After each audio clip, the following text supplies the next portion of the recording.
মাদ্রাসাগুলোর ভূমিকা কি? মানে আমরা তাদেরকে কোনো নড়াচড়া করতে দেখি না। এটা একটা আপনি রাইটলি পয়েন্ট আউট করেছেন যে মাদ্রাসা শিক্ষা আমরা দিচ্ছি, সেখানে দ্বীনি শিক্ষা শিখবে, সেখানে পরেজগার হবে, সেখানে শিক্ষক ছাত্র সম্পর্ক আরও বেশি মানে ধর্মীয় বিধান অনুযায়ী চলবে। সেখানে যখন এগুলো হয় তখন সত্যিকার অর্থে তখন মানুষ বেশি বিক্ষুব্ধ হয়। এই যে বলাৎকার বলেন, ধর্ষণ বলেন, সেটা কি অন্য জায়গায় হচ্ছে না? অন্য জায়গাতেও হচ্ছে, কিন্তু এখানে অনেকে বলছে বেশি হচ্ছে। আমি বলছি যে বেশি হোক আর কম হোক, কিন্তু এখানে যখন একটাও হয় তখন সেটা বিশেষ করে মানুষের চোখে লাগে। কারণ আমি সাংবাদিক হয়ে যখন আমি এমন অনৈতিক কাজ করব, সেটা মানুষ কিন্তু সহজে নেবে না। একটা চোর আর আমার ভূমিকা একই রকম হলে কি হবে? তখন মানুষ তো এটা নিতে পারবে না যে তোমরা নৈতিকতার কথা বলো, তোমরা আমাদেরকে দুর্নীতি, ঘুষ এগুলোর বিরুদ্ধে যেতে বলো, কিন্তু তোমরাই সেটাতে জড়িত হয়ে আছো।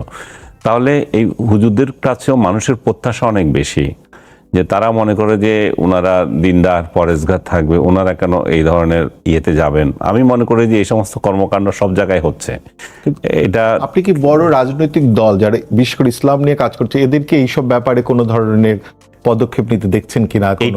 এটাই হচ্ছে আসল ঘটনা, যে হুজুররা এটা অ্যাভয়েড করতে চান ওনারা।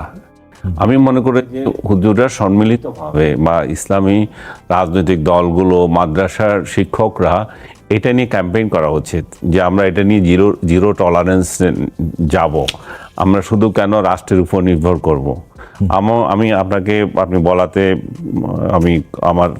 আমার একটা লেখা এখন খেয়াল করলাম। আমি অগাস্ট 2019 সালে লেখাটা লিখেছিলাম, যে এটারও শিরোনাম ছিল এটা যে শিক্ষাঙ্গনে, মানে ধর্মীয় শিক্ষাঙ্গনে শিক্ষকদের যৌনাচার নিয়ে। এটা আমার মনে হয় অনেকগুলো কারণ হতে পারে। অবদমন একটা জিনিস, যৌন অবদমন একটা বিরাট হয়ে গেছে আজকে, শুধু মাদ্রাসার ক্ষেত্রে নয়, আমাদের সোসাইটির ক্ষেত্রে। দেখেন ব্রিটিশ আমল থেকে অন্য জায়গাগুলোতে তখন পতিতালয় ছিল, এগুলো স্বীকৃত ছিল। তো আপনি যখন অবদমন করে রাখছেন, আপনি যখন মানুষের শারীরিক চাহিদার পূরণ করার মতো কিছু রাখেন নাই, বৈধ অবৈধ যেভাবে হোক, তখন কি হয়? অনাচারের মধ্যে চলে যায়। যখন মেলামেশার সম্পর্কটা মানে ডিসরাপশন তৈরি হয়, একটা ছেলের সাথে একটা মেয়ে মেলামেশা করছে, সেটা সোসাইটিতে অনেক বড় ইস্যু হিসেবে দেখা দেয়। মানুষ তখন এরা একটা মানুষের সম্পর্ক তো মুড়বে না। একটা ছেলের সাথে একটা মেয়ে যখন মিশবে, তখন সে শুধু যৌনাচার করবে তা তো না, সে তো একটা মেয়ের সাথে আচরণ কিভাবে করতে হয় সেটাও শিখবে। এবং এখানেও তো একটা লাইন সে শিখবে, কোথায় ক্রস করতে হবে আর কোথায় ক্রস করতে হবে না। সো আমাদের সম্পর্কগুলো এরকম এখন এত বাজে হয়ে গেছে, মানে একটা মেয়ে দেখলে তাকে মানে সে মানে হচ্ছে হায়নার মতো। আপনার কথা শুনতে আমি শেষ করে দিই, হায়নার মতো হচ্ছে। ভেরি রিসেন্টলি আমি একটা ভিডিও দেখছিলাম, আপনিও দেখেছেন মানে ফেসবুকে, একটা হুজুর একটা বোরকা পরা মহিলার পিছনে হেঁটে হেঁটে যাচ্ছে একা রাস্তায়, হঠাৎ করে ওনাকে ঝাপটে ধরে ওনার বুকে হাত দিয়ে অনাচার করছে।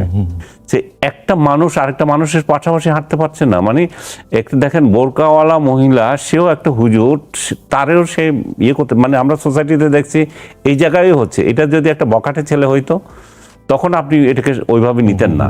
তাহলে এগুলো হচ্ছে কেন? এগুলো হচ্ছে যে অবদমন, একদিক দিয়ে অবদমন। মাদ্রাসা হুজুরদেরকে যেভাবে রাখা হয়েছে, ওনাদের তো ফ্যামিলি আছে, ওনাদেরকে ফ্যামিলিতে যেতে দেন। ওনাদেরকে অনেকে মাসের পর মাস পরিশ্রম করছে। মাদ্রাসার যে সমস্ত ইমামগুলো থাকে বা আরো যেগুলো থাকে, ওনাদের কি বলে জানেন, যেগুলা আজান টাজান দেয়, ওনারও কোনো দিনের পর দিন ছুটি পান না। তো ওনাদের ফ্যামিলি এনে থাকার মতো অনেকে ব্যবস্থা করতে পারেন না। এগুলো কিন্তু আমি যে অবদমনের কথা বলছি, মানে অনেকগুলো হার্ডশিপ আছে, তো সেগুলোর একটা প্রতিক্রিয়া তৈরি হয়। আর একটা কালচারও থাকে দীর্ঘদিন ধরে। যখন একটা অঙ্গনে যখন এক কালচার শুরু হয়, বলাৎকারের কালচার যদি এখানে থাকে। আমি বিরতির আগে বলছিলাম যে আমি 2019-এ যে লেখাটা লিখেছিলাম অগাস্টে, সেটা লিখেছিলাম যে 5 জন ছেলে তাদের এক সহপাঠীকে এইভাবে অত্যাচার করেছে, অত্যাচার করার পর তাকে মেরে ফেলেছে, মেরে ফেলে ওই শিক্ষকের বিরুদ্ধে বলাৎকারের অভিযোগ দিয়েছে। এই শিক্ষক তাকে গলা কেটে মেরেছে, এই করেছে সেই করেছে। পরবর্তীতে ধরা পড়লো যে আসলে শিক্ষক করে নাই, তবে ওই শিক্ষক এই ছেলেগুলোর উপর যৌন নির্যাতন করত। ক্যাডেট মাদ্রাসাগুলোতে শিক্ষকরা যৌন নির্যাতন করছে, মেয়ে মাদ্রাসাগুলোতে। তো একটার পর একটা এগুলো উন্মোচিত হয়, কিন্তু আমরা সাজা কি কম দিচ্ছে না, সাজা কম হচ্ছে না। আরেকটা জিনিস আমাদের এখানে আরো যেটা অনাচার আরেকটা হয়, ধর্ষণের পর মেরে ফেলে এভিডেন্স গায়েব করার জন্য। কারণ আমরা এমন একটা আইন তৈরি করেছি, ধর্ষণের সাজা মৃত্যুদণ্ড। পৃথিবীর খুব কম দেশে আছে ধর্ষণের সাজা মৃত্যুদণ্ড। আপনি যখন এটা কড়াকড়ি করেন তখন ভিকটিমকে মেরে ফেলার জন্য তার হয়ে যায়, কারণ এই তো ধরা পড়লে আমাকে অনেকগুলো ঘটনা ঘটে, আমার ফাঁসি হয়ে যাবে। আরেকটা জিনিস আমাদের এই ধর্ষণ মামলায় এখন একটু চেঞ্জ করেছে এটাকে, শিশু এবং এদের ক্ষেত্রে এক ধরনের, ধর্ষণের ক্ষেত্রে এক ধরনের। আরেকটা এখানে আবার একটা ট্যাগ করে দিয়েছে প্রলোভন দেখিয়ে ধর্ষণ। সেখানে কিন্তু আপনার বয়সের কোনো সীমাবদ্ধ নাই। 60 বছরের একটা মহিলা আপনার সাথে 2 দিন ঘুরছে, রেস্টুরেন্টে খাইছে, একটা ছবি তুলছে, সেটা দিয়ে কিন্তু আপনার বিরুদ্ধে মামলা করে দিতে পারে। এবং একটা পতিতও আপনার বিরুদ্ধে মামলা করতে পারে যে ও আমাকে প্রলোভন দেখিয়ে ধর্ষণ করেছে। এর কোনো প্রমাণ টমান কিছু লাগে না, এবং ডাক্তার কাছে যাবে, একটা সার্টিফিকেট দেবে।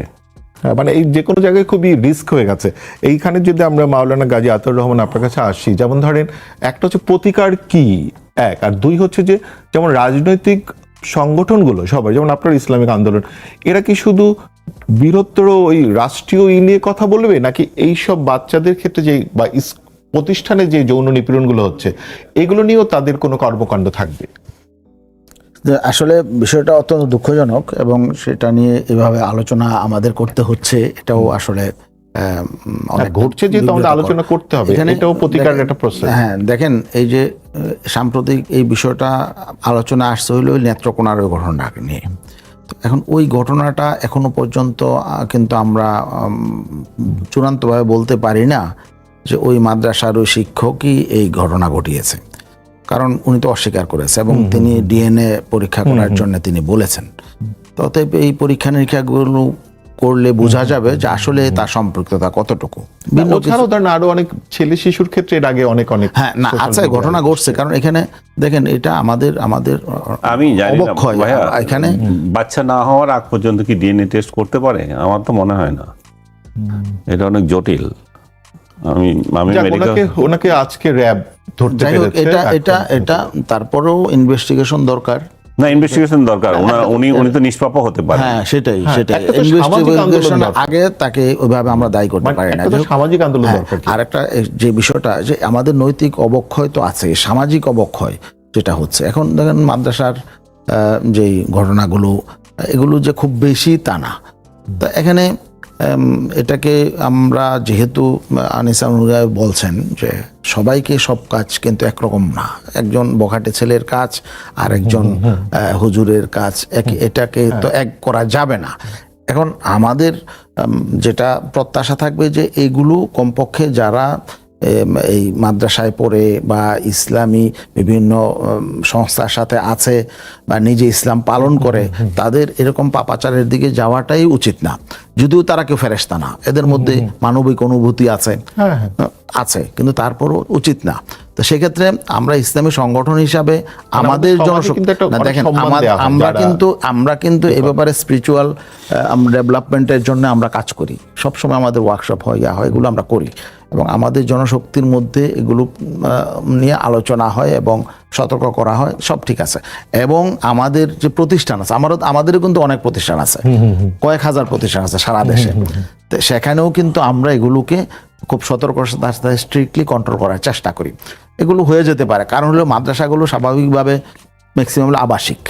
মানে দেশের বাইরেও কিন্তু একটা ঘটনা ঘটেছে সম্প্রতি, মানে ধরেন সেইখানে একজন ইমাম সাহেব এই পর বাংলাদেশি, উনি মানে মজার ব্যাপারে যে বাংলাদেশি আমেরিকাতে, এবং সে হচ্ছে কোরআন পড়ান, এবং ওইখানে বাচ্চারা গিয়ে কোরআন পড়ে ওই মসজিদে, এবং ওইখানে একজন বাংলাদেশি একজন ব্যক্তির বাচ্চাকে উনি আসলে নিপীড়ন করেছেন, এবং এটা অলরেডি মানে হয়ে গেছে। তো ধরেন মসজিদে উনি কোরআন পড়াচ্ছেন এবং এটা বাচ্চাটা যাচ্ছে। এটা প্রত্যেকেরই ইন্ডিভিজুয়াল কেস, মানে এগুলো হলো অপরাধ, এবং সেটা সেই অপরাধীকেই আমাদের মানে এই অপরাধ যে করে তাকেই দোষী সাব্যস্ত করতে হবে। এই জন্য এখানে হোল মাদ্রাসা শিক্ষাকে দায়ী করা যাবে না, অথবা না, না, ইসলামিক সেটা কালচারকে দায়ী করা সেটা যাবে না। দায়ী করা হচ্ছে প্রত্যেকের না। ইন্ডিভিজুয়াল কিন্তু- এগুলো অন্যায়, কিন্তু ধরেন যে এবং ভূমিকা সেটাকে আছে অন্যায় হিসাবেই দেখতে হবে, এবং এগুলো ফৌজদারি অপরাধ আপনারা হিসেবে কোনো দেখতে বড় হবে। রকমের ব্যবস্থা নিচ্ছেন এখন- কি? হ্যাঁ, এখানে কোনো রাজনৈতিক সংগঠনের পক্ষে খুব বড় ভূমিকা নেওয়া কঠিন। কিন্তু কারণ- মাদ্রাসাগুলো তো নিজেদের সংগঠন হ্যাঁ, আছে। হ্যাঁ, এখন মাদ্রাসাগুলো- মাদ্রাসা এখানে হাজার হাজার মাদ্রাসা, বোর্ড লক্ষ আছে। লক্ষ লক্ষ ছাত্রছাত্রী, এগুলো করা হয়। তারপরেও এখানে এই মাদ্রাসাগুলো যাতে নিয়মের উপরে চলে, এবং শিক্ষকরা যাতে নিয়মের উপর চলে, ছাত্রছাত্রীরা তাদের স্বাস্থ্যগত সব বিষয় কেয়ার নেওয়ার জন্য রাষ্ট্রকেও উদ্যোগ নেওয়া দরকার। কিন্তু এখানে রাষ্ট্র একেবারেই বেখবর। মানে রাষ্ট্র আসলে এই মাদ্রাসার ব্যাপারে, বিশেষ করে কওমি মাদ্রাসার ব্যাপারে কোনো রেসপন্সিবিলিটি নেয় না, কোনো দায়িত্ব নেয় না। এবং তারা যে এখানে একটা শিক্ষা ব্যবস্থা আছে, এই শিক্ষা ব্যবস্থার উন্নয়নের জন্য, এবং এখানে শিক্ষকদের উন্নয়নের জন্য, এবং যেটা বললেন আপনার যে কারিকুলাম, মসজিদের ইমাম মুয়াজ্জিন, আসলে এই রাষ্ট্রের এরা হলো বলা চলে দ্বিতীয় শ্রেণীর নাগরিক। মানে এদের ব্যাপারে রাষ্ট্র কোনো রকম ব্যবস্থা নেয় না, তাদের জীবনমান উন্নয়নের ব্যাপারে, তাদের কি বলে জীবনযাত্রার উন্নয়নের ব্যাপারে, এবং তাদের শিক্ষা স্বাস্থ্য কোনো ব্যাপারে কোনো রাষ্ট্রের কোনো দায়িত্ব নেই। একদম, আপনি এবং এই যে এই কথা কওমি বলেছেন। মাদ্রাসা এখন কিন্তু দেখেন, কওমি মাদ্রাসা আপনাকে আরেকটা তথ্য আমি দেই, ছাত্র হচ্ছে কিন্তু ছাত্রীর সংখ্যা বেশি। হ্যাঁ, কওমি মাদ্রাসায় এখন এবং বোর্ডে যে দরিদ্র বোর্ডে পরিবারে। পরীক্ষার্থী এখানে দরিদ্র অনেক বেশি। পরিবার। এই কয়েক বছরে ছাত্রের চেয়ে ছাত্রীর সংখ্যা বেড়ে গেছে। এটা কেন? এটা হলো অভিভাবকরা দেখছে যে একটা মেয়েকে বরং মাদ্রাসায় দিলে তার মেয়েটার ব্যাপারে সে নিরাপদ বোধ করে সে, এবং অন্য তার বিবাহ শাদীর ক্ষেত্রে অনেক ক্ষেত্রে দেখা যায় যে এটা তখন মাদ্রাসার ভালো মেয়ে বিষয়টা অনেকটা ধন্যবাদ। অনেকেই মনে করে যে না, এই মেয়েটার চরিত্র আপনি- ভালো। আপনি একটা খুব- এই জন্য দেখেন এটা ব্যাপকভাবে বৃদ্ধি পাচ্ছে। আপনি খুব গুরুত্বপূর্ণ একটা কথা বলেছেন, যেইখানে আমি আসলে আনিস ভাইয়ের কাছে যাব, যেটা জিজ্ঞেস করতে। আপনি হচ্ছে যে বলেছেন যে একে আসলে দ্বিতীয় শ্রেণীর নাগরিক হিসেবে দেখা হয় মাদ্রাসায় যারা পড়ছেন। এমনকি আনিস ভাই, আমরা দেখেছি 2018-তে রাস্তার আন্দোলন হয়েছে, বাচ্চা হচ্ছে রাস্তা পার হতে গিয়ে মারা যায়, এবং সেটা নিয়ে বিরাট আন্দোলন হয়েছে। সেই বাচ্চা কিন্তু মাদ্রাসায় যাচ্ছিল না, নর্মাল স্কুলে, মানে অন্য স্কুলে যাচ্ছিল। কিন্তু এই মাদ্রাসা যখন শিশু নির্যাতন হচ্ছে, তখন আমরা এই যে মধ্যবিত্ত শহুরে মানে যারা নিজেদের প্রিভিলেজ মনে করে, তারা কিন্তু কিছু বলছে না, এই সংগঠনগুলো দাঁড়াচ্ছে না, বা এরা কিন্তু রাস্তায় দাঁড়াতে আমরা দেখি নাই এদের জন্য। আমি মনে করি যে ওরা দাঁড়ানোর থেকে সবার আগে স্ব সংগঠনগুলো দাঁড়ানো বেশি দরকার। কারণ এটা তো ধর্মীয় দৃষ্টিকোণ থেকে, যেহেতু এটা পছন্দের কাজ না, শিশু নির্যাতন, শিশু নিপীড়ন, আপনি স্বাভাবিক সম্পর্কে এটা হতে পারে, আপনি জান না আপনার সাথে ওর সাথে ওর সম্পর্ক আছে, সম্পর্ক থাকে তো কারো তো মাথা ব্যথা নাই। প্রাপ্তবয়স্ক দুইজন মানুষ কি করবে না করবে, রাষ্ট্রের এগুলো তো মাথা কামানো উচিত না। আমাদের রাষ্ট্র যেমন এই ধরনের অনৈতিক কাজ করে, যে প্রাপ্তবয়স্ক লোকদের ব্যাপারে মাথা কামায়, তেমনি আবার এই ধরনের অনাচারকে নিয়ে তারা কিছু বলেও না। যেমন মানে শিশু নির্যাতন নিয়েও তাদের চুপ করে থাকে। সুশীল সমাজ বলি আমরা, যাদের অনেক সামাজিক সংগঠন আছে, অনেক রাজনৈতিক মাদ্রাসায় শিশু নির্যাতন নিয়ে অনেকে বলে না, ঠিক না। সোশ্যাল মিডিয়া তো খুবই বলে, আবার অনেকে এটা মাদ্রাসা অ্যালার্জি থেকেও বলে। এটা যে আসলে ওই শিশুর প্রতি যে তার প্রেম, সেটা থেকেও বলে না, অনেক সময় বলে। অনেকেও অ্যালার্জি থেকেও বলে মাদ্রাসার হুজুররা খারাপ, মাদ্রাসা এই খারাপ। কিন্তু এই খারাপের এই চিত্র কিন্তু সব জায়গায় আছে। এটা মাদ্রাসায় কেন, অন্যান্য ধর্মীয় প্রতিষ্ঠানও আছে, খ্রিস্টান ধর্মীয় প্রতিষ্ঠানে নয়। আমি আমেরিকা সফর করছিলাম 2004 সালে। ইনভেস্টিগেটিভ রিপোর্ট একটার থেকে একটা, পাদ্রীরা কিভাবে শিশুদেরকে নির্যাতন করেছে এটা নিয়ে, মানে লিড স্টোরি 3 দিন ধরে এগুলো চলছে, যে পাদ্রীরা শিশুদেরকে কিভাবে নির্যাতন করেছে এগুলোর উপরে। আমি ধর্মীয় প্রতিষ্ঠান দেখছিলাম সারা পৃথিবীতে, ইন্ডিয়াতে দেখেন, ধর্মীয় প্রতিষ্ঠান, ইন্ডিয়াতে হিন্দু ধর্মীয় যে প্রতিষ্ঠানগুলোতে আছে একই কায়দায় হয়। কিন্তু যেখানে যারা মেজরিটি থাকে সেটাই প্রাধান্য পায়। যেহেতু আমাদের এখানে মেজরিটি মুসলিম, তো আমাদের মুসলিম ছেলেগুলো কিভাবে নির্যাতিত হচ্ছে সেগুলো সামনে চলে আসে। তো আমি মনে করি যে যারা এই ক্ষেত্রে হুজুরদের ভূমিকা সবচেয়ে বেশি, স্ব শিক্ষা প্রতিষ্ঠানের ভূমিকা সবচেয়ে বেশি। এটাকে তারা মানে আড়ালে আবডালে রাখার কোনো প্রয়োজন নাই। এখন এখানে তো আসলে যাদের বাচ্চারা পড়ে তারা বেশি নন প্রিভিলেজড, মানে নন প্রিভিলেজ বলেই তো সুযোগ পায় হুজুরেরা। তো এই জন্য যারা অভিভাবক, প্রতিবাদ করা তো কঠিন তার জন্য। এই জন্য এই 11 বছর বাচ্চাটার যে মা, সে একজন মেইড, মানে একজনের বাড়িতে কাজ করে, উনি কি কতটুকু আর করতে পারবেন? হ্যাঁ। তো এই জন্য আমি বলি যে এই জায়গায় যারা পরিচালনা বোর্ডে থাকবেন তাদের ভূমিকা সবচেয়ে বেশি। হুজুরেরা আরেকজন সহকর্মীর বিরুদ্ধে হয়তো অ্যাকশন নিতেও পারবেন না, হয়তো নিজেও উনি চরিত্রবান না, আরেকজনকে কিভাবে বলবেন, এরকম একটা সংকটও থাকতে পারে। কিন্তু পরিচালনা বোর্ডে যারা থাকবেন তারা এটা দেখা উচিত। বাট কি বলবো, এখানে যে মেয়েটা ধর্ষিত হলো এটা তো পরিচালনা বোর্ডের লোকেই করেছে, এটা বোধহয় শিক্ষক না শুধু। না না, উনি হচ্ছে প্রতিষ্ঠাতা, মানে তার মানে প্রতিষ্ঠাতা, কি? কিন্তু উনি করেছেন কিনা সেটা উনি অভিযোগটা তার বিরুদ্ধে এসেছে এবং অভিযোগটা তার বিরুদ্ধে এসেছে। বাচ্চাটি ওনার নাম বলেছে, বাচ্চাটা ওনার নাম বলেছেন। বাচ্চা 11 বছরের একটা বাচ্চা কেন সাজাতে তো পারেন না, ওটা তো শিশু।